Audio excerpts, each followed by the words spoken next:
பெருசு கதை சொல்றலாம் ஓகே. ஆனா அப்பப்ப என்ன பண்ணுவார் அப்படின்னா, தேவாரா கதைக்குள்ளேயே வந்துட்டு கதைக்குள்ள ஒரு கிளைக்கதை அப்படின்னு சொல்லிட்டு பொன்னியின் செல்வனை பீட் பண்ற அளவுக்கு தேவாராவோட சன்னோட கதையும் சேர்த்து சொல்லுவாப்ல. நம்மளுக்கே தோணும், மனசு எத்தனை கதரா சொல்றாரு, கதைக்குள்ள ஒரு கதையா அப்படிங்கிற மாதிரி இருக்கும். கடலுக்குள்ள குதிச்சதோ எதிரில மதம் பிடிச்ச சுறாவை தவிர எதுவும் கண்ணில் படல.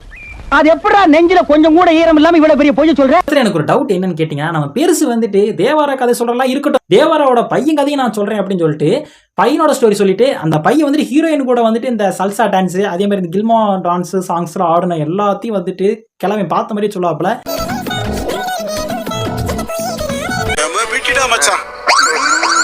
எனக்கு என்னமோ அந்த பெருசு வந்துட்டு போட்டுக்கு முன்னாடி ஒளிஞ்சிருந்து பார்த்துருக்குன்னு நினைக்கிறேன். உண்மைதானே? ஸ்டோரி சொல்றவங்களுக்கு எப்படி சன்னு வந்துட்டு ஹீரோயின் கூட டூயட் பண்ணலாம் தெரியும். நீங்களே சொல்லுங்க, தேவாரா கதை சொல்றது ஓகே, பையன் கதை சொல்றது ஓகே, ஆனா பையன் வந்துட்டு ஹீரோயின் கூட டூயட் பண்ணதெல்லாம் பெருசுக்கு எப்படி தெரியும்? ஆமா.